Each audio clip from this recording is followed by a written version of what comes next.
What's up, guys? It's Jared, and today I'm going to be going over all of the information that Pokemon has given us regarding the 2024 World Championships. So this is going to include the requirements and how you can build your own path to Worlds and see if that's even something that's feasible for you. Before we get started, though, make sure you are subscribed, make sure you like the video, and leave a comment if you like this video or have any suggestions for future videos. So for Worlds 2024, if you are in North America and Masters Division, you need 600 championship points to qualify. So that's way more than it's ever been, way more than last year, obviously, because there was no locals, but even more than years prior to that. And that's just because the game has grown so much. There are so many more players going to regionals and international championships than ever before.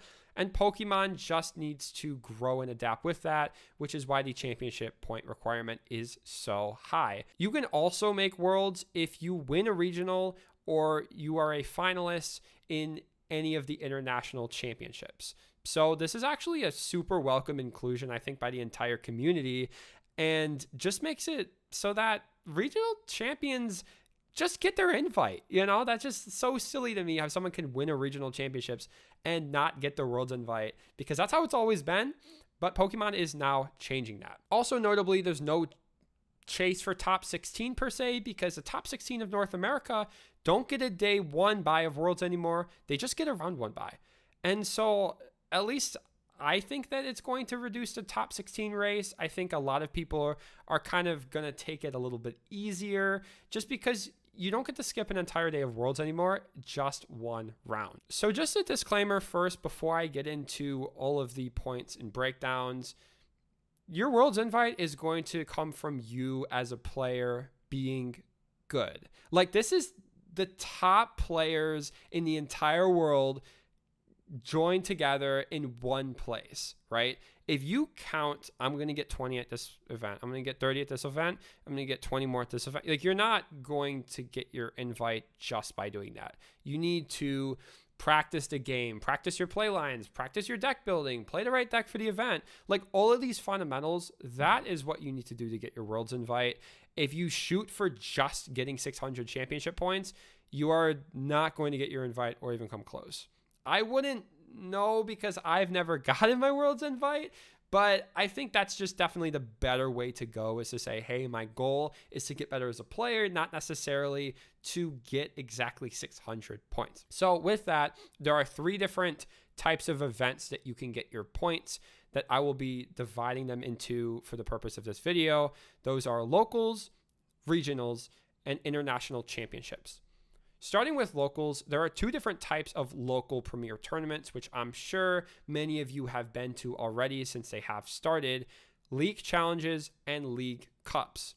So for the 2024 season, only the top 6 placement challenges and top 6 cups that you have during your entire season will count towards your World's invite. So let's say you win 6 cups, good for you, and then you get second place at a 7th cup. That second place isn't going to add any points to your total. So going over the points breakdown, just so everyone is aware, for League Challenges, you get 15 championship points for winning, 12 for second, 10 for top 4, and if there's at least 21 players, you get 8 championship points. I wouldn't worry too much about the rest because that is a lot of people for a League Challenge and you probably shouldn't be there anyways. So I would probably expect, like, maybe you're shooting for 8 to 10 championship points per League Challenge. I think that's really good. It means that you're consistently placing at the top of your locals. For League Cups, we have a very much more generous points payout, with first place getting 50, second place getting 40, top 4 32, and top 8 getting 25. So this is way more than League Challenges, which is why Cups are just more desirable to get those points because they give you a lot more of them. Notably for League Cups, what I think a lot of players don't know is top 16 actually get points if there are at least 48 players. So if there are at least 48 players in your League Cup and you are X and 2, which means however many wins and 2 losses, you can still get points, and 20 as a matter of fact, because that's only 5 less than top 8. So it's definitely worth playing it out to go 4 and 2, and that gets you 20 championship points on your way to Worlds.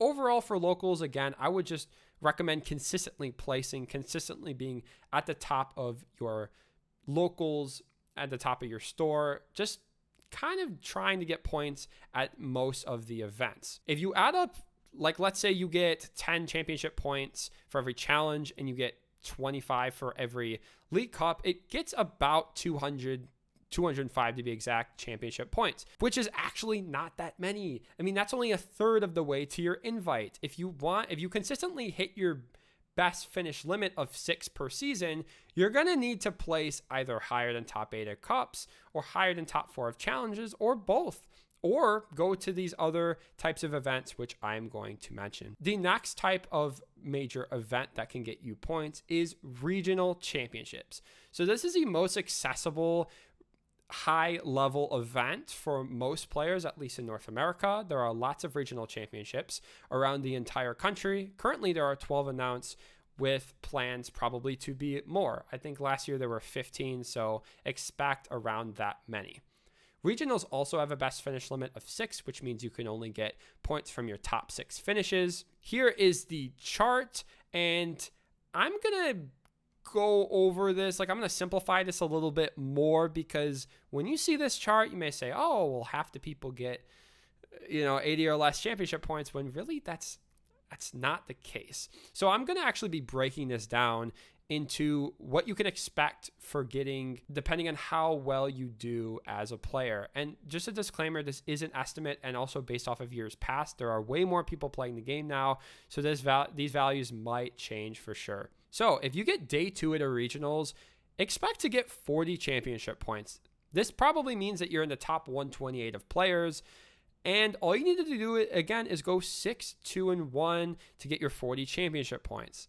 If in day 2 you kill it and you're positive, then you can probably land yourself a spot in the top 64, getting you 50 championship points. If you really kill it and do even better than that, you can expect at least 60 championship points for top 32. So in summary, 40 championship points is what you want to go for regional, because if you add it all up, 40 times the 6 from the best finish limit is 240, which is a pretty good number. This is all I would worry about if you're going for your invite. Now, of course, you might have a couple regionals that aren't your best day. 5-3-1 usually gets you 30 championship points. This means that you are in the top 256 of players. Not as much as 40, but it's like, hey, you didn't make day 2. Here's a decent amount of points anyway. So if you're going to shoot for anything that's not day 2, shoot for that 5-3-1. And new this season is actually a kicker for if there's over 1,024 people at the regionals, which there usually are, at least for East Coast regionals, the top 512 players get 20 championship points, which isn't a ton. I mean, it's like barely more than you would get at a league challenge, but it's definitely something and worth your time if you are just having a really bad day. Top 512, by the way, is, I did the math, and it's 4-5. It's 4 and 5. I think it's probably going to end up being more than that, because again, this is with people dropping. If everyone plays it out, it might be around 4-4-1. So just if you go positive, if you get at least 4-4-1, expect to get points at a regional. But again, don't bank on these lesser values like 30 and 20, because if you're getting those as your points for regionals, I don't think you're going to hit the 600. I think you need to be consistently day 2ing, and this is only for when you just have a bad day. So moving on to the last type of premier event that you can get championship points at, international championships. So this is really where all the points come from. If you want to get Worlds invite for sure, I would highly recommend investing in going to these ICs. The problem is they're pretty expensive to get to, because they're on the other opposite sides of the globe. I mean, you have North America International Championships, Latin America, Europe, and Oceania. So no matter where you live, you're going to be spending thousands of dollars on flights. And also, at least last year, they were pretty hard to get into. The Arcanine lottery system didn't work incredibly well, and a lot of people just ended up screwed out of a spot. So these tournaments are definitely the least accessible, but oh my God, you can get so many points from these. I also want to mention that there's no best finish limit. So if you get points at all 4, then you can get points at all 4. So here's a chart for international championships. As you can see, there are a lot more zeros right off the bat. So breaking down to the sort of areas that I had for regionals of performance, if you get day 2 at an IC, you are probably going to get 100 championship points for top 128. And if you have a positive record day 2, you'll probably get 130 championship points. Like, this is so much more than regionals, which was 40 and 50 respectively. Now it's 100 and 130. I mean, same amount of players generally for like 2.5x amount of points. I mean, that is just absolutely insane. And you just have to take advantage of that if you really want to get that invite.